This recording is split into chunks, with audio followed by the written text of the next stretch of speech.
Our past can prevent us from having the future we want, even taking away our happiness and preventing us from finding love, unless we change it. Jesse finds himself faced with the tough situation of leaving his past, or losing the girl he loves. In the opening scene of Hard Luck Love Song, we see an angry man with his face injured and a smoke in his mouth. He paces a little, then enters his car. He hears his name but doesn't answer, hitting the steering wheel in anger. Next scene, Jesse is driving. He's relaxed this time, but has a cast on his left hand. He reaches his destination and finds a room at Tumble Inn. Jesse settles in, taking in his surroundings, and after a while, he goes to the diner. The next day, he wakes up and plays a song on his guitar. Although he looks relaxed, he seems a little depressed, and stops playing as he cries. He goes on with his day, doing some paperwork and buying some clothes. Later that night, as he walks on the street, a beggar asks him for some money, and he promises to get him some on the way back. Luckily for him, on his way home, he sees money on the floor by the side of the road. Happy, he goes to the store to get some drinks. Seeing the cast on his hand, the cashier advises him to stay safe outside.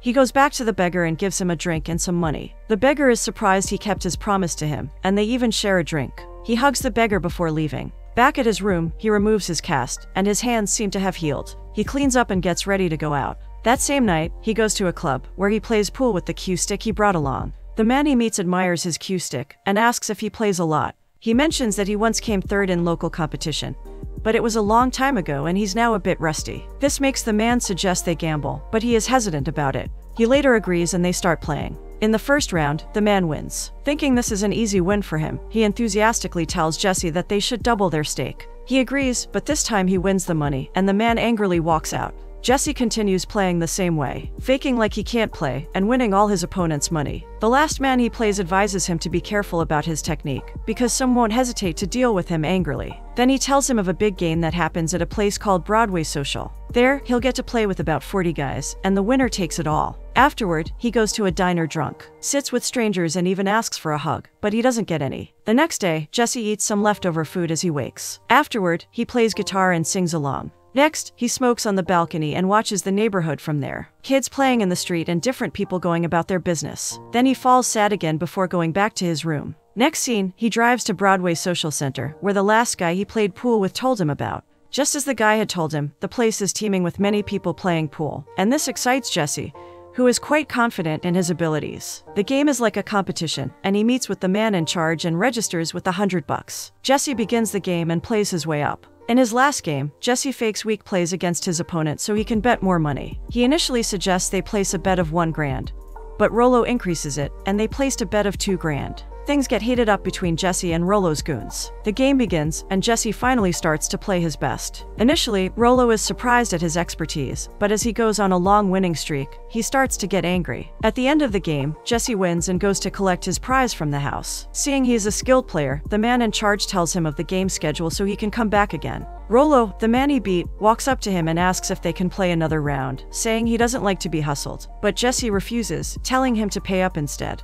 Rollo's goons stop Jesse as he tries to walk out, reminding him that they have to play another round. Seeing the situation, Jesse thinks of a way to escape, and he tells them that he has to use the restroom before they play again. On getting to the restroom, he realizes that the windows are reinforced with iron bars, and there's no escape. One of Rollo's men comes to check on him, but he lies that being there is making his business difficult. So he drops a coin in the toilet instead, making it seem like he's using it. As the man leaves, Jesse rushes to the kitchen, and after asking around, he passes through the back door to his car and drives off happily. However, one of the goons sees him drive off. Back at his room in the inn, Jesse jumps up and down and sprays his money about, celebrating his big win. After calming down, he takes his newspaper, looks through the adult section, and sees a familiar face he'd never imagined he would see in that section. The realization that she's the one shocks him. He drinks and drinks, and is no longer happy or in his celebratory mood as he dials the number. On the second ring, the lady at the other end picks up. She is surprised by the call and asks how he got her number. He gets emotional, with tears streaming down his face, and asks her to come over for a drink. There seems to be some history and tension between the two. Happily, he goes to the store and buys different drinks, but as he checks out, the cashier asks him if he is interested in something else for his little party. He understands the message the guy is trying to pass along,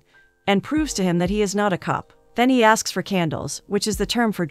Upon reaching the inn, he sees Carla standing in front of his car, stops beside her, drops the drinks in his car and they catch up. He is surprised she got there so fast, and she says she has to catch him before he blows away again. He seems to have a reputation for moving places often. For old time's sake, they hug. Carla says she's glad to see him doing better, and they finally go inside his room. In his room, Carla talks about how good it is to see him. Jesse answers that New Orleans was not a good time for him, but that he has learned how to balance his life as he passes her a drink. Carla tells Jesse to keep up his present life, and he asks how she's been doing. Noticing his guitar, she comments that he's still playing. Jesse then tells her that he's playing for Takhar Johnson and making a lot of money from it. Carla is happy for him, claiming she always knew that he was talented, and it was always a matter of him pulling himself together. She asks Jesse to play a song for her, and he gets a bit nervous. But he starts to play a song she loves while she refills their drinks. She laughs, sings along with him, and dances along. After the song they kiss, but Carla goes to the bathroom. There she chides herself, saying that she's stupid, because she believes that Jesse doesn't change. She fixes her makeup in the mirror and adjusts her clothes and hair before returning. But by the time she reaches the room, she is surprised that Jesse has already set the candle on the table, inviting her to sniff with him. She refuses at first, because it will keep her up all night. However, Jesse encourages her that it will be fun, and it will also be like the old times. She gives in, saying she will sniff just once, but soon they take turns with it. After getting high, they dance and have fun. Carla is bent on knowing how he got her number. She asks if an old friend gave it to him, but he does not answer her. They continue dancing, smoking, and joking into the night. Suddenly, they hear a knock on the door. Jesse goes to check and realizes that it's a police officer. This is bad because of the... Quickly, Jesse tells Carla to hide the candle in the Kleenex box in the bathroom, and the officer continues knocking. After clearing the place, Jesse opens the door slightly and tells the officer that he's sorry about the music. But the officer tells him they have received several noise complaints. Through the opening, the officer catches a glimpse of Carla in the bathroom, and he insists on entering the room. He checks, but finds nothing, as Jesse told him they'd just been celebrating. The officer asks to see Jesse outside, and they go to the balcony. He asks to see his ID, but Jesse mistakenly gives him another card before his ID. He tells him that is illegal, and that the woman with him is a... Carla overhears them, and this makes her sad. She walks away to the other balcony. Jesse explains to him that they are just having fun and catching up on old times, because he has known Carla from way back. He brings out an old picture that they took from his front pocket and shows him. The officer sees that truly they have come a long way, and tells him that he looks like a good guy, and that he shouldn't get into any more trouble. He advises him to keep things down and have fun on the low. The officer even jokes about wanting to join them if he wasn't on duty. Then Jesse appreciates him and even hugs him. This surprises the officer, who was expecting a handshake. After the officer leaves, Jesse brings out some drinks to the balcony to continue the fun. However, he meets Carla with tears in her eyes. She refuses to join him again. He asks her if it's about the fact that he still has their picture, but she says no, that she's not getting sentimental about their past relationship, since he is the one who broke it off because of his selfishness and addiction. He is surprised by her outburst, and she tells him to take a look around, to see for himself that he's still the same. Jesse interrupts her, saying that they're having a good time, but Carla counters it by saying it lasts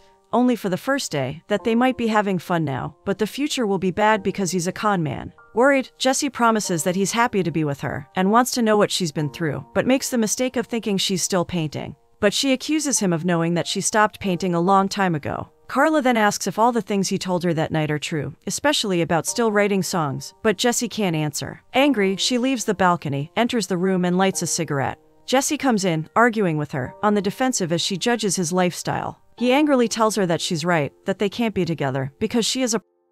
Raising her voice, Carla argues that he has no idea what he's saying, because she is only there because he called. But he shows her the newspaper advertisement. Carla claims that she only answers the ads when she needs to make ends meet. She also never slept with any of her customers, and they only went on dates, and sometimes stripped. She lets him know that though she is not proud of some of the things she has done for the past 15 years, she can still look at herself in the mirror. But he can't say the same for himself, because he is a con artist who has made people sad. Jesse is quiet for a while, then suddenly he says they should go to the bar where Carla works, because he needs a drink and fresh air, only makes Carla angrier. She tells him that it's her day off, and that she doesn't want to go to work. She lets him know that she doesn't have to prove anything to him, because he is the one that called her. However, the reason Jesse called her is to try and work things out with her. He believes they can make things better between them, and does not want their relationship to end the way they ended it in New Orleans. Carla is surprised that he thinks they mutually ended their relationship, when in fact he had been the reason for their breakup. She reminds him that he is the one that left their relationship without her consent. Carla cries while trying to remind him of what happened, but Jesse doesn't want to hear. Instead, he shouts that they should stop fighting. Carla tells Jesse to take a long look in the mirror because he needs help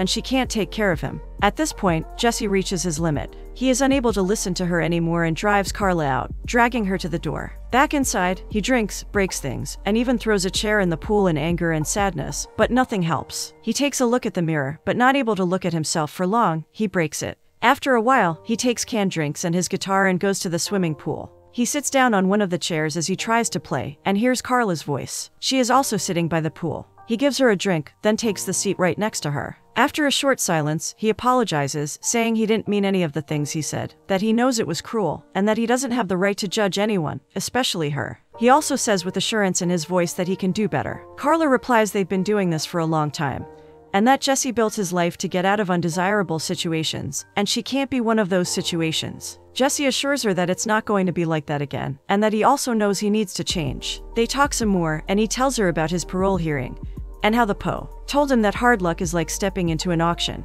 It happens to anyone once, but after that, if you're not looking out for it, it's your fault. Carla feels that's a piece of good advice. Jesse puts his hand on Carla's chest, and she holds it. She also apologizes for the things she said to him, and admits that she always loves his songs. Jesse confesses that he's glad he called her, and glad that she came. They decide to go to the bar Carla works, driving and singing happily to the song that is playing. Reaching their destination, Carla introduces Jesse to Skip, her friend, who jokingly tells Carla to come to him if he doesn't treat her right. They enter the bar and order drinks from Carla's co-worker. Jesse looks around and walks to the other end of the bar. Her friend is not happy seeing that Carla is back with him. She is aware of their history and how he hurt her in the past. She warns Carla to be careful of Jesse. Carla mentions that they have reached an agreement, and he knows that once she can get a place of her own, she is moving out. Carla moves to meet Jesse, who is already standing at the other side of the bar. They enjoy themselves as they listen to country music, and then Carla asks Jesse for a dance. They take to the dance floor and happily dance away, and even sing along to the song.